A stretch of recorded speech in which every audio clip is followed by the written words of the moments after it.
Our first speaker today is Danielle Wood, who is here with me on Wurundjeri land at our community house. Danielle is the CEO of the Grattan Institute, which is doing some of the best thinking in this country at the moment. We have a number of think tanks in Australia, not that many, but Grattan is by far the best. Danielle's research and advocacy efforts focus on tax and budget policy, inequality and integrity reforms. She is a regular media commentator and speaker on economic policy issues.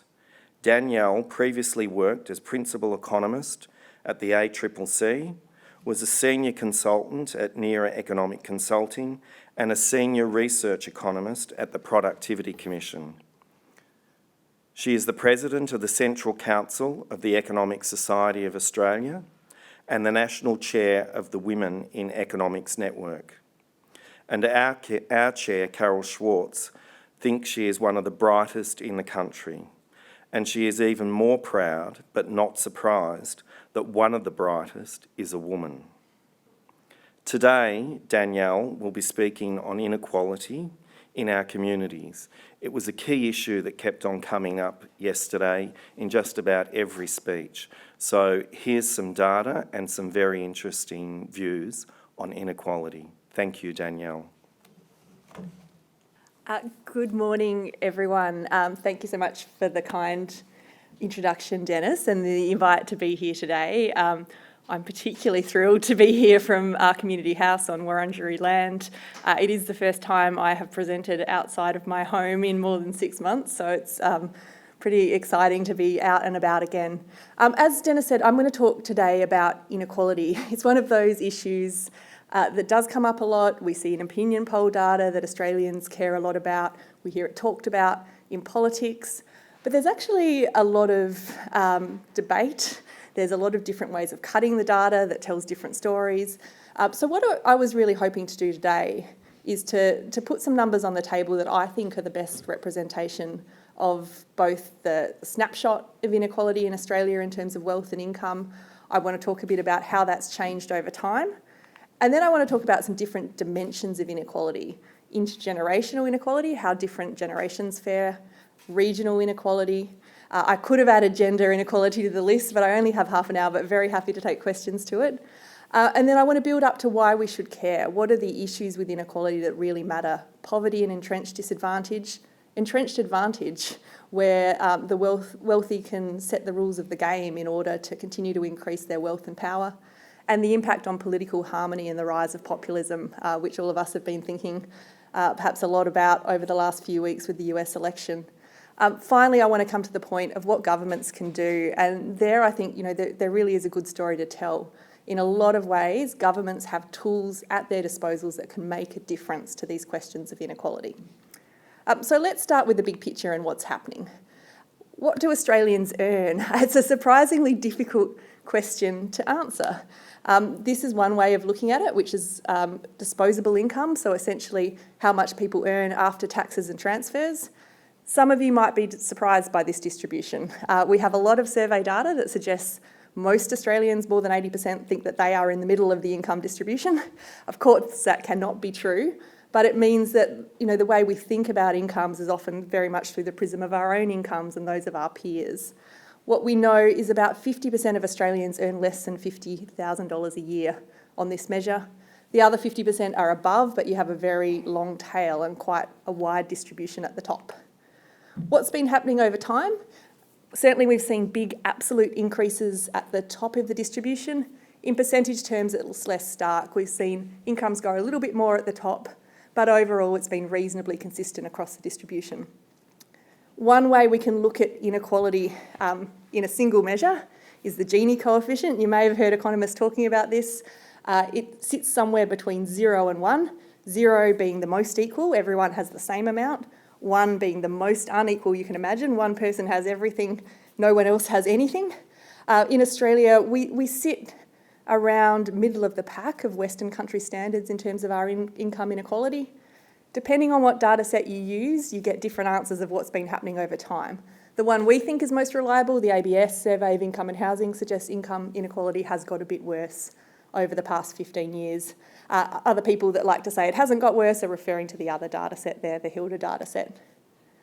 One thing that does seem to jump out in all the studies across Western countries is what's been happening to the top 1%, the highest income earners. It's really hard to measure. They're a small group, so it's hard to get a good sample.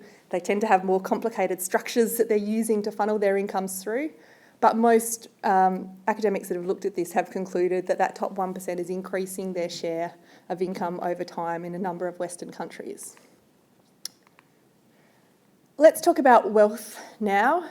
It is more pronounced than income inequality in absolute terms. It's actually so pronounced it's really hard for people, I think, to conceptualise just how stark some of the differences are. That's why I really love this analogy by Andrew Lee from his 2013 book, Battlers and Billionaires. So he says, imagine Australian wealth is on a ladder. 50% of Australians are going to be about halfway to the bottom rung, so just halfway up that first step. The top 10% are about 1.5 rungs up. The top 1% are about 5 rungs up. Gina Reinhardt is 10 kilometres off the ground. So just to give you a sense of just how stark those differentials are. And Gina has got some views of why it is that some may be performing less well than her in terms of her wealth. Of course, there is a lot more going on than the particular behaviours of people that may sit somewhere below the 10K mark. Wealth inequality has been getting worse, and certainly we see that over the past 10 to 15 years, the wealth at the top, particularly that sort of top 40, 50%, has been growing faster than for the bottom 50%. A lot of that is going to come down to house prices, and I want to talk about the role that housing plays a little bit later when I talk about intergenerational inequality, but that explains a lot of what's going on there. And unsurprisingly, the Gini in terms of wealth is higher than income. As I said, it's more unequal, and we see it, particularly according to the ABS, increasing over time. So that's the kind of the big picture on wealth and income inequality. And as I said, I'm going to come back to why we should care, but I want to come at the question of inequality through a different lens now, and that's around intergenerational inequality. And I come to that because it's something that really has opened up over the past 15 years. We're seeing much bigger gaps in terms of wealth and income accumulation by age than we have in the past. So this is the picture for wealth. What you can see is that wealth has been accumulating relatively fast, particularly for households over 65. Let's remember these are averages, and of course it hides a whole lot of things going on, and we know that there are a lot of older households that are not well off at all. But on average, household wealth has increased quite strongly for older Australians, probably about $500,000 on average since the year 2000. In contrast, if we look at younger households, particularly those under 35, wealth has barely shifted. So if I took an average younger household today, they would have almost no more wealth than a household of that same age did back in the year 2000. That's a pretty stark finding. So what's going on? There are a number of things going on, I should say, but house prices are probably the single most important. Sometime in the late 1990s, you can see that prices started to diverge pretty seriously from income. If you owned a house before the boom, you've generally done pretty well. You may have had quite a large windfall gain in some cases. On the other hand, younger Australians are really struggling to get onto that property ladder. And even the ones that do are taking on significantly more debt than they did in prior generations. Also really important to this story is actually what's happening within age groups. So if we go back to the early 1980s and we look at that 25 to 34-year-old age group, what you see is home ownership rates of about 60%, regardless of where you were in the income distribution. So it didn't tell me much about your likelihood of owning a home, knowing whether you're well off or not so well off as a young person in that generation. That has dramatically shifted. If we look at the 2016 data, home ownership amongst high-income young people, actually not that different to where it was back in 1981. But home ownership amongst low-income young people has fallen like a stone.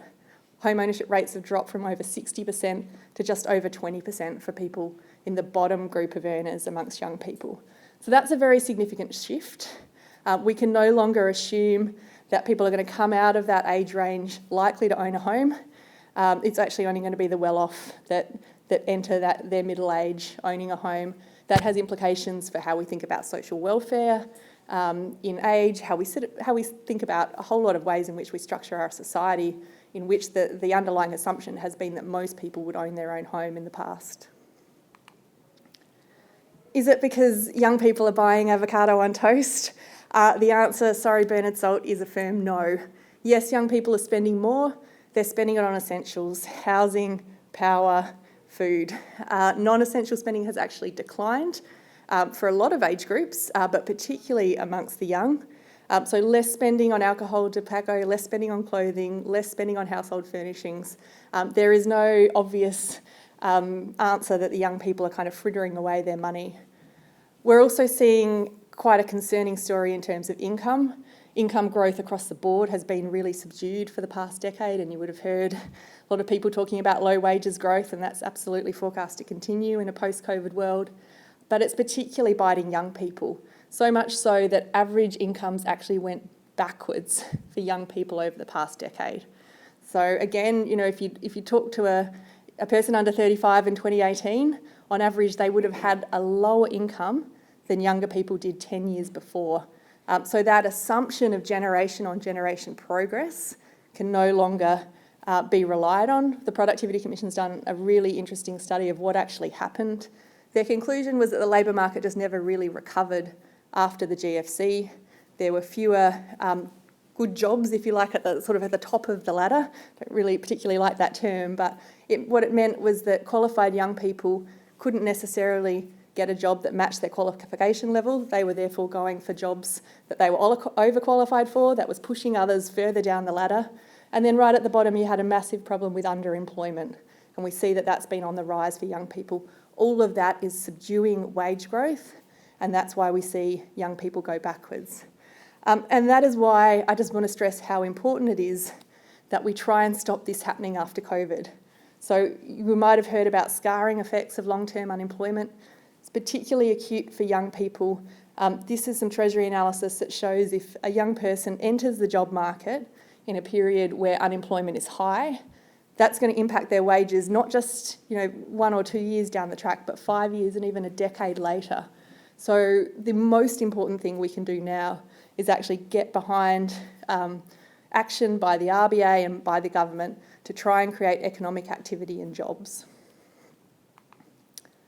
The final point I would like to make about intergenerational inequality is more of a slow burn one. And again, we've spent a long time now talking about the ageing of a population. This is the chart that really drives it home for me. So we are seeing a significant decline over time in the ratio of people that I'll loosely call of working age, the 15 to 64-year-old age group, compared for each person over 65. And by 2055, we're down to 3 and a bit working age people for every person over 65. Why does it matter? It matters from a kind of a macro budgetary sense. Older households tend to be net drawers on the budget. Younger households tend to be net contributors. So we've talked about this idea of a generational bargain. So each generation supports the one that went before them in their retirement in the hope that the next generation will do the same for them. Of course, it becomes much harder to withstand that generational bargain in a world where you've got fewer people contributing for each person in the age that tends to be drawing. And we have supercharged that challenge for young Australians by massively increasing the net transfers that are going to older households at the same time as there's fewer young Australians for everyone in that group. What's driven that? Partly health and pension spending, and I don't think anyone begrudges that, but it's also been a massive decline in the taxation of incomes for older Australians, particularly well-off older Australians. So we now have far fewer older Australians paying any tax than we did 20 years ago, despite the fact that incomes and wealth are much higher. And the tax rates they pay are much lower. In fact, I would go as far to argue that we now almost have a two-tier system where your age matters as much for the tax you pay as your income. So if we took an older household and a younger household, both on $100,000, on average that older household would pay half as much tax as the younger household despite being on the same income. And that is contributing to those longer-term fiscal sustainability questions and intergenerational issues. I'm going to pivot now to regional inequality. This is obviously a huge issue and one that I can't do justice in a short time, but I want to pick out a couple of key points because it's going to come back when I start talking about populism and political harmony again. If we look at high levels of disadvantage measured by significant unemployment rates, it's very difficult to say there's a kind of clear city regional pattern. What we see is pockets of strong disadvantage in both some city suburbs and in regional areas. So if we look at Cape York, for example, and I should say this is all pre-COVID. COVID obviously does shift the data around a bit. Cape York pre-COVID, unemployment rate sometimes in excess of 30%. Very deep structural issues with the labour market there. But we can also look at suburbs in Melbourne there. You can see the blow-up of the Melbourne map. There's some suburbs in the sort of outer west and a few suburbs in the south where the unemployment rate's regularly sitting above 15%. So we do have these pockets of really significant disadvantage scattered across both regional and city areas. If we look at incomes, and each of those orange dots in the chart is an Australian postcode by income that you submit to the tax office each year, we see that incomes tend to be higher on average than in the city, and the further you get from the middle of the city, incomes come down a bit, and then you get a bit of a bounce back up in remote areas, which tends to be mining jobs. On the other hand, if we look at changes in incomes over time, they've grown relatively consistently across cities and regions. If anything, outer suburbs have done a little bit worse, remote areas have done a bit better.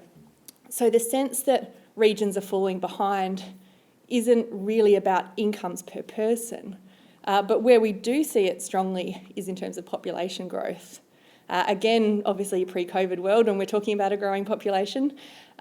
Cities, particularly Melbourne, has grown very fast over the past decade, partly because of internal migration, but really because it's been a very popular destination for migrants to settle. We see some population growth in the big regional centres, like your Ballarats or your Sheppartons. But then as you get outside those big towns, you see population either stagnant or in decline. And I think that's really contributed to this sense of a two-speed economy, cities much more dynamic, and regions falling behind. And I want to come back to some of the political consequences of that a bit later.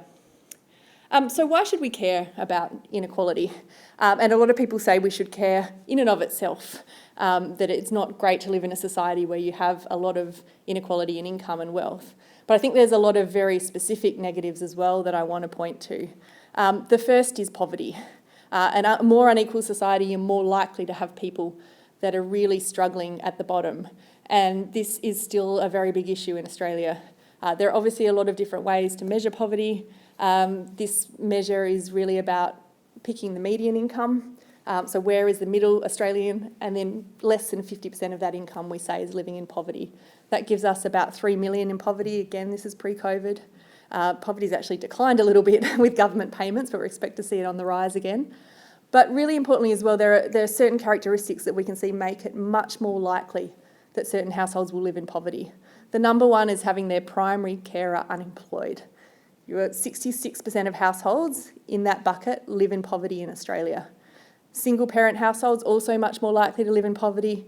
Anyone receiving any government payment more likely to live in poverty. So that tells us something a little bit about the causes of poverty there, and it also suggests we can do something about it. And the rate of the old New Start is obviously going to be a really important part of the number of people that fall into that bucket. The other thing, to me, that's really powerful demonstration of poverty is the survey that Foodbank does each year. This was the 2019 survey. One in 5 Australians experience food insecurity over the course of that year. That means 1 in 5 ran out of food and couldn't afford to buy more. And that to me is really brings home just how significant the challenge of poverty is, and the fact that that's happening in a well-off country like Australia, I think is pretty shocking. A related issue is more around the longer-term consequences and what economists call social mobility. So this Great Gatsby curve was a pretty big result in economics at the time. What it found is that countries that are more unequal at a point in time are also less likely to have social mobility. So what that means is that your outcomes in life are going to be more determined by how your parents did than perhaps your individual talent or how hard you work. So you get a stickiness in the incomes across generations. Australia, it was actually a bit of a good news story, even though we were towards the upper end where it came to point-in-time inequality. We actually have been found by a number of studies to have reasonably high social mobility still. So kids can get a shot kind of regardless of where their parents are from. But there is, one aspect that really stands out in the Australian data as a concern. This is some fantastic work done by an economist called Deborah Cobb-Clark. She tracks people that are on social welfare over time and then their children. And what she finds is you're much more likely to end up receiving some form of government welfare if your parents did. So that again comes to this question of, are we entrenching disadvantage? And I think that really goes to how do we make sure that people that are on this support are receiving enough so that you don't end up in a cycle of disadvantage. The other reason you might care about inequality is actually at the other end of the spectrum, that those that are well off, it becomes self-reinforcing. So wealth is begetting wealth. One way that can happen is through inheritance, and particularly in countries where they have very large inheritances, you can end up with a very stagnant society. Again, where who your parents are matters more than how hard you work. That hasn't been so much the case in Australia, but we certainly see that higher inheritances tend to go to those that are already well off. We also know that inheritances increasingly come later in life. The average age to receive an inheritance is somewhere between 55 and 65, when people perhaps have already set themselves up. This is probably going to become a bigger issue over the next few decades. We know that there's a lot of wealth concentrated in the hands of older generations. We know that a lot of people don't draw down on that wealth in retirement, so it will get passed on. So I think we can expect to see a rise in wealth inequality in this country over the next 30 years. The other thing we might be concerned about is if money allowed people to influence the political process in a way that allowed them to perpetuate their advantage. Really interesting paper done by some economists back in 2009 looking at the where people on the BRW rich list actually made their money. It wasn't so much in high-tech areas or product innovation. The vast bulk of the successful Australians on that list were making their money in property and natural resources. And as the authors of that paper pointed out, they are often industries where political influence or political decisions can determine who makes a lot of money. So the concern they raised was, is it political connections and money that are driving results as opposed to the sort of things that we want to be driving people's wealth? That certainly concords with some of our work at Grattan. We've looked at political donations and which industries are making them. We find, again, it's mining, property construction, gambling, that are giving much more than we would expect given their relative economic contribution. So it suggests that those industries that have a lot to gain or lose from government decisions are making the decision to contribute to political parties, perhaps in the hope of gaining access and influence. Certainly our study, it's difficult to track this in Australia because we don't collect good data and we don't have much transparency. Queensland, to their credit, has better transparency than most, so we can at least see who front benchers are meeting with. There we found that 50% of major donors got a meeting with the Premier, the Deputy Premier or the Treasurer in a 1-year period. Those are extremely hard meetings to get, I can assure you, and it's certainly not something that an average constituent can expect. So over time you worry that it's that contact being integrated with the political decision makers that allows people to continue to entrench their position. Finally, you might also worry about inequality because it leads to political instability, and we've heard a lot about this in the past decade with people talking about the rise of populism, and we certainly should see right across the developed world the vote share of major centre-right and centre-left parties in decline. Political scientists have studied this. It doesn't look like it's about inequality per se, and in fact doesn't correlate well, for example, your likelihood of voting for a populist cause or leader with your absolute level of income. but there does seem to be quite a strong relationship with location. So if we look at the Brexit vote, some people describe it as kind of London versus the rest of the country. It's actually the cities versus the rest of the country. So yes, London quite strongly voted to remain, but so did Oxford, so did Manchester, so did Liverpool, so did Cardiff in Wales. In fact, it was the areas outside those major cities that brought on the Leave vote. Similarly, Donald Trump in the United States, we know that the big cities in California and New York tend to vote Democrat, and they did increasingly so in these elections.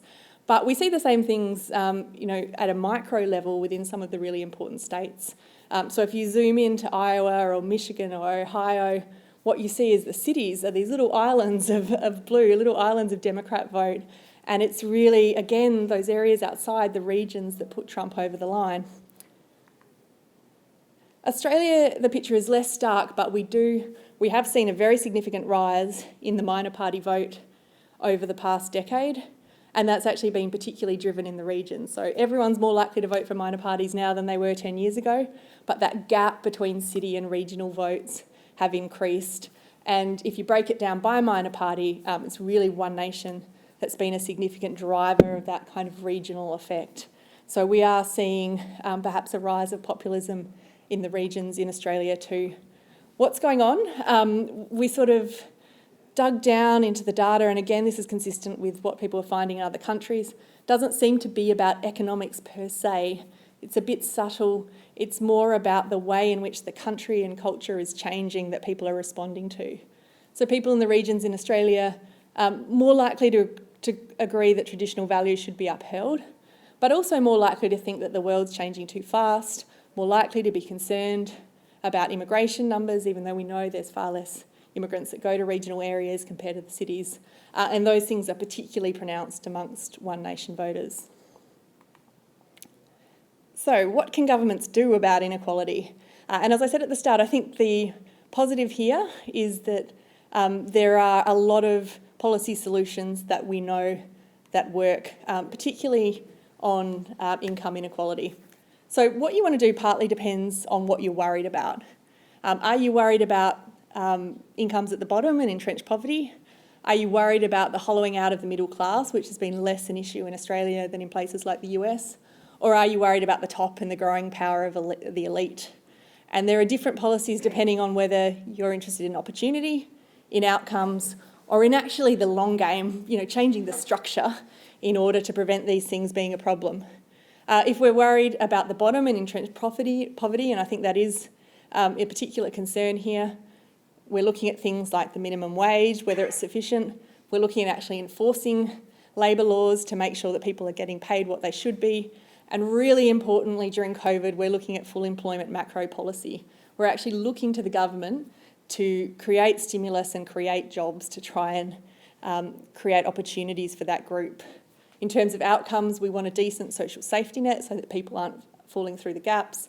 So we come back to the rate of job seeker being really important. And we're all extremely concerned as to what's going to happen to that payment post-March.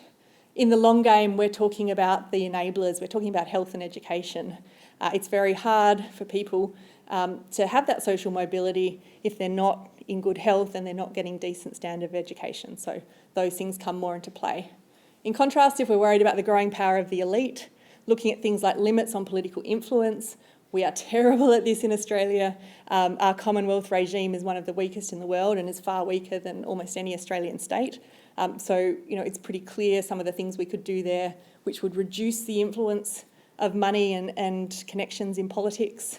In terms of outcomes, you might look at things like wealth taxes, very much a conversation that's being had in the US, not so much here to date. And in terms of the long game, inheritance taxes, absolutely politically toxic in this country. So something that I don't expect would be on the table, but nonetheless I think could be part of that conversation. In terms of intergenerational inequality, again, number one thing we need to do is create stimulus and create jobs for young people. We need to avoid this scarring effect of the coronavirus recession. In the longer term, I think housing is part of this conversation. Love to see relaxation of laws to try and create more housing supply, particularly in the inner and middle ring suburbs where people want to live close to jobs. On the demand side, looking at things like investor tax breaks, and could have those debates about negative gearing and the capital gains tax again. And on the longer term fiscal position, some of those tax breaks for older Australians, I would argue, should be unwound in order to reduce those future pressures coming down the line on young people. The regional inequality story is the hardest, I think. So governments for a very long time, in fact more than 100 years, have been trying to move people and economic activity to the regions. It is very hard for government to push against those economic forces. You can't push economic water uphill, as some people say. So, where the jobs and opportunities are there in the cities, people will move to them, and you can spend a lot of money trying to make it otherwise. I think there is a really interesting question of what COVID changes. And I think I am a believer that we will see some permanent shifts to the way in which at least a group of people, that office workers work, towards more flexible work, some days in the office, some days at home, which do open up regional areas as a potential place to live, although it's still mainly going to be advantaging those that are within commuting distance. The other thing we can do, of course, is to make sure basic service needs are met in the regions. You want to make sure that people have the health services and the education services they need. Again, I think there's some pretty interesting gains coming out of COVID here, things like telehealth that we've been talking about the need for a decade. Finally, we have it in place, and we've got to make sure that the funding and other things are put in place to keep it there. But that does, open up more opportunities, I think, for the regions. And for politicians, I think the actual need is something more subtle, which is about how we communicate what it is to be Australian. So rather than dividing on those kind of cultural issues, the inner city latte sippers versus the kind of disenfranchised farmers, emphasising common values. And we actually saw that during COVID, that we're all in this together, I think was a pretty uplifting message for the electorate. We actually saw trust in government go right up. And I'd hope that we could see more of that going forward rather than playing on these differences. So thank you very much. I am going to end it there, and I really look forward to your questions and the discussion. Thank you, Danielle. I was listening to that and sort of thinking through it, the value of research to the community sector, and again, the value of the Grattan Institute. Unless we have these think tanks, people don't do the research. And I can give a really practical example. My boyfriend works on a project with out-of-home kids, so kids that have been suffering from family violence situations, and they know that teaching them remotely works and really helps with their ongoing education. And Grattan Institute, and they were battling with government to try to get the money to prove this model, and of course government said no research. And the Grattan Institute, in fact, they accidentally found the Grattan Institute report on education that Julie Sonneman had written, and the researcher there. And that work had proven that if kids, when they're out of home care for 3 to 6 months, their absolute destruction of education for the next 2 to 3 years is radical. And with that research from the Grattan Institute, they got money from philanthropy. So more and more, I think, community sector needs absolute, detailed, hard evidence to prove to government that these models really work. And I think I would just urge even maybe community groups starting investing in projects with the Grattan Institute to undertake more detailed research than just the superficial stuff that a lot of us do at the moment. But I'll go on to some of the questions. This one is from Talking of Communities in Control, Florent from Voices for Indi. What a fantastic communities in control model that Voices for Indi were. She asks, how will we change the measure of success at a government level from growth at all cost to well-being? That's a fantastic question, and I also agree the Voices for Indi movement has been a real breath of fresh air on the political scene, and both the candidates there have done fantastic work on government integrity measures. So how do we change the emphasis? Well, you change what you measure and what you put front and centre in the decision-making process. So a lot of people have probably heard about the the wellbeing budget movement in New Zealand. They said, we're not going to care just about GDP anymore. We're going to think about the things that really matter for community wellbeing and quality of life. So we're looking at things like health, we're looking at housing. So they picked a number of indicators that they think are the most important for wellbeing. And when the public servants put forward budget proposals, they actually get assessed in that framework. So not just looking at cost, not just looking at economic impact, but actually bringing in all those things that as a government through work with community they've decided are important and prioritising those in the decision-making process. So I think there are plenty, and there's other governments that do similar things. There are plenty of models out there to do this. What you need is the political will to embrace it.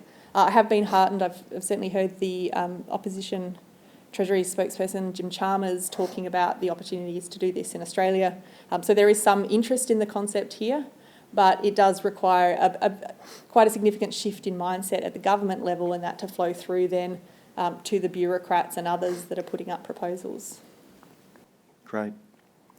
This is from Noreen Stapleton in Warrnambool. Why do you think the inheritance tax has become so toxic in Australia? Is it a dead cause?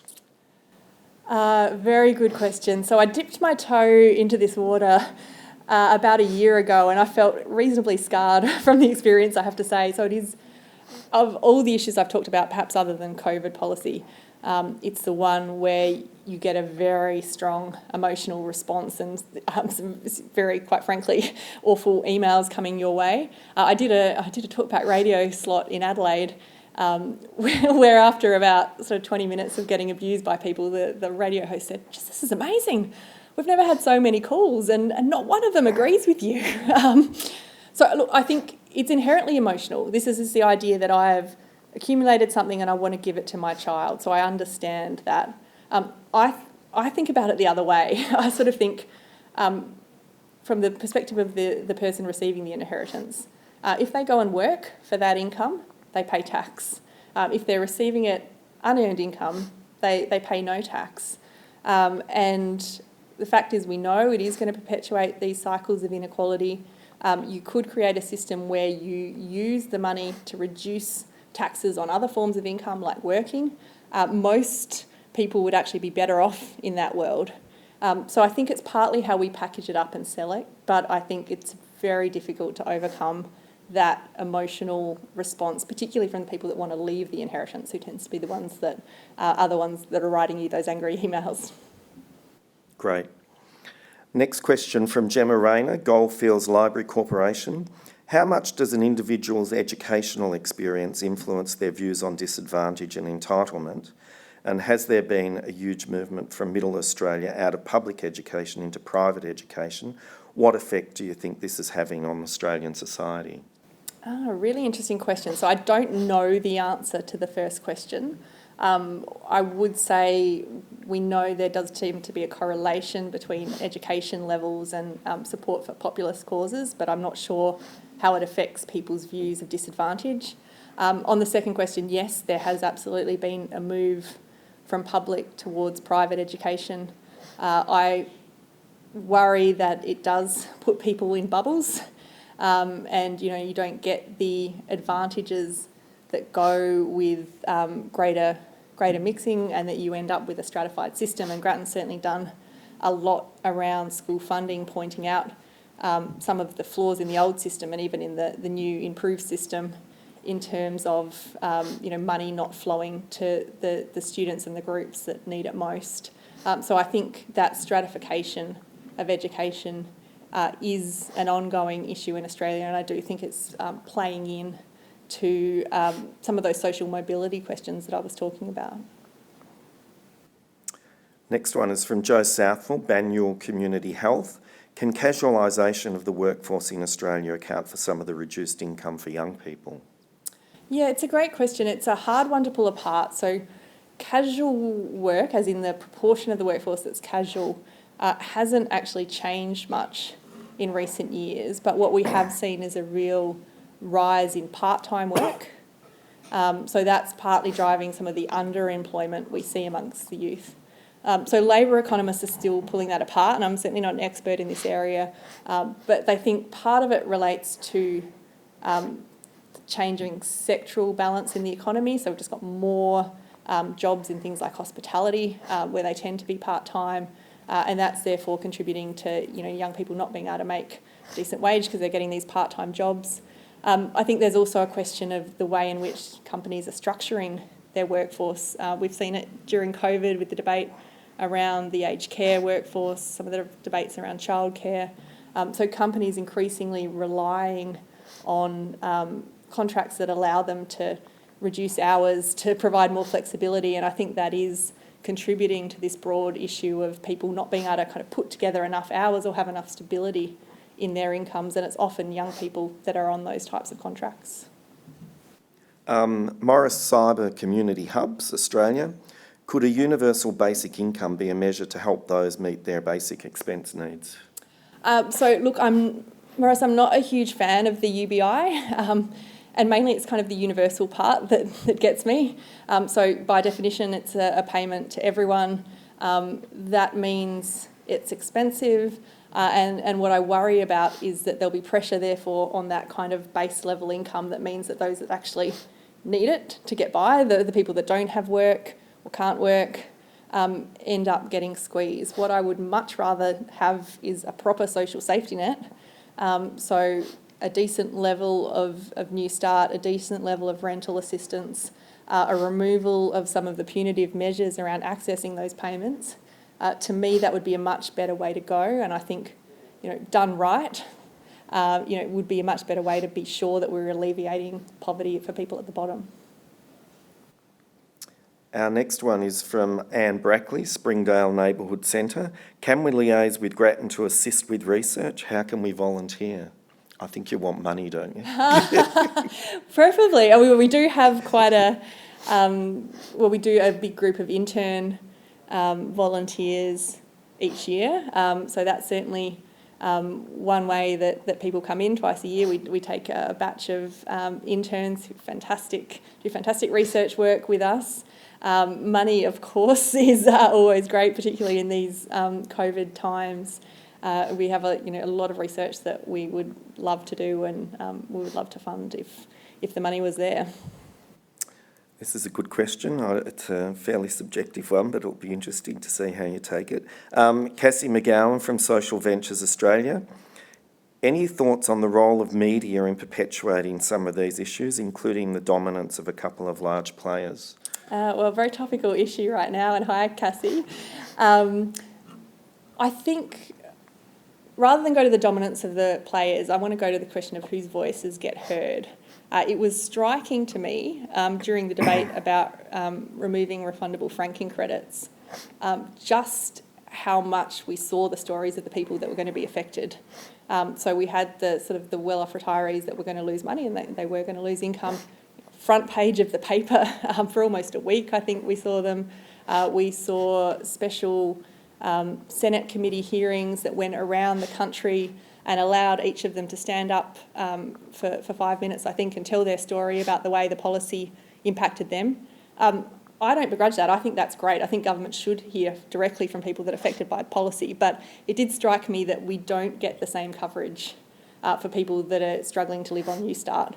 I don't see them on the front page of the paper. I don't see the Senate committee hearings hearing their voices. So I think the media does downplay the voices of people that are actually affected by a lot of these policies, and I think that is an area where we could do better. I think The Guardian has done a great job on some of those issues.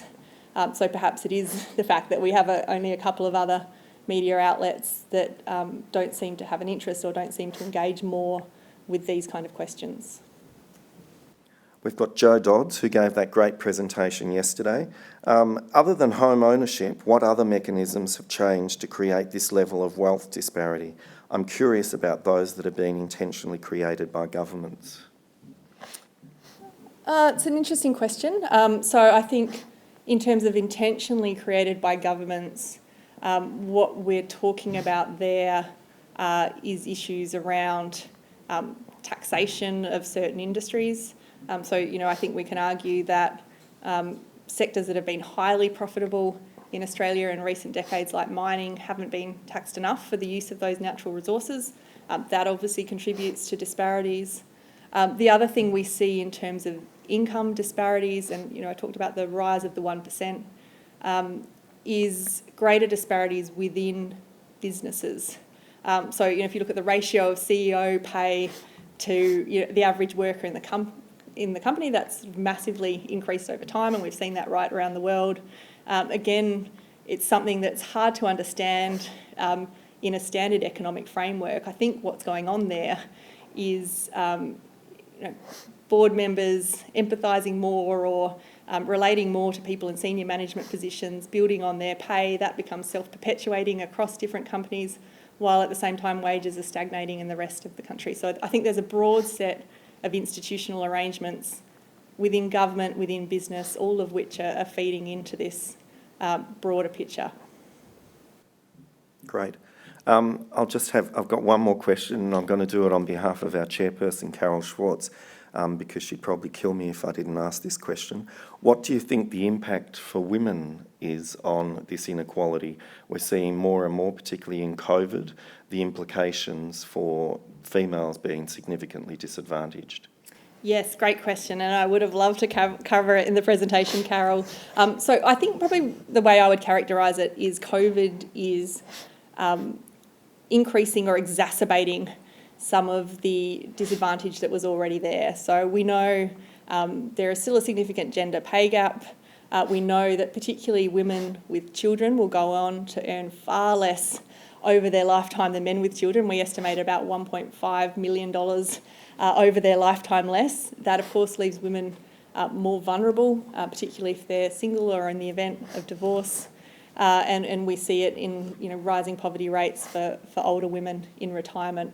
COVID will exacerbate that.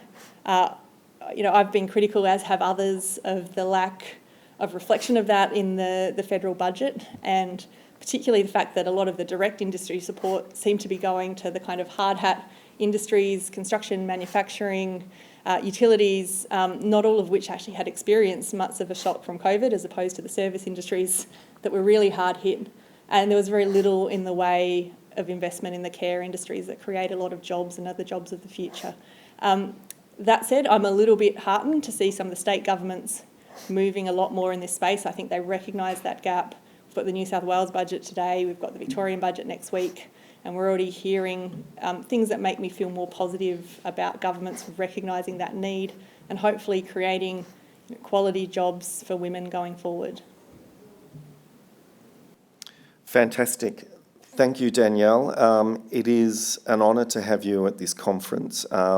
It is really important that the community sector gets behind incredibly good think tanks and the power of research and the power of intellectual power forces.